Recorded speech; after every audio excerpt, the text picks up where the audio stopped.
Ни се губили пред очи значајно културно-историско наследство. Под песокто обраснати со коров и со трева, над една деценија мозаици од 5 век немаат видено светлина на денот. Голем процент од репрезентативните хераклеиски мозаици се со сериозно оштетување. Мозаичната површина опус сектиле е во најлоша состојба и покрај ефикасните современи методи, на овој локалитет и натаму за заштита се користи песокта. Од тие 4 отворени мозаични површини, сектилето во малата базилика опус сектиле е во лоша состојба. То ќе видиме после каква е на лице место оштетувањата. Што се случува? Па мозаичната површина опус сектиле е започната со конзервација и реставрација во 2019 година како прва фаза. Се работеше на него, на мозаикот, но на наредната и до ден денес веќе не се одобрени средства за продолжување на конзервација и реставрација на мозаикот. Што е оштетено?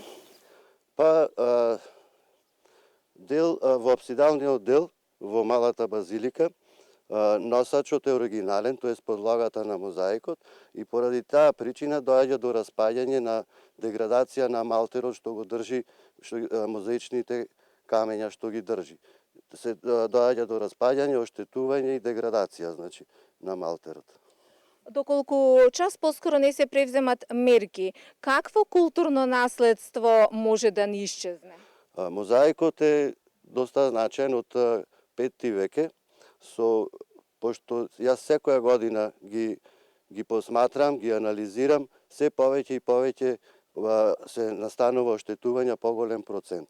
Значи, што е можно побрзо да се реагира и да се заштити, да се продолжи наредната година и да се заврши еднаш со таа регата на мозаична површина, да биде конзервирана за да можеме да одиме на следната. За јавноста се отворени само 4 мозаични површини. Странците ги бараат да ги видат и останатите 1300 метри квадратни мозаици, што ги гледаат во водичот или во останатата литература, каде се, ние кажуваме, покриени се. Зошто? Нема доволно средства. За отварање, одржување и за затворање на мозаиците на Хераклеа Линкестис за 2026 година се одвоени само 180.000 денари, велат од Завод и музеј Битола.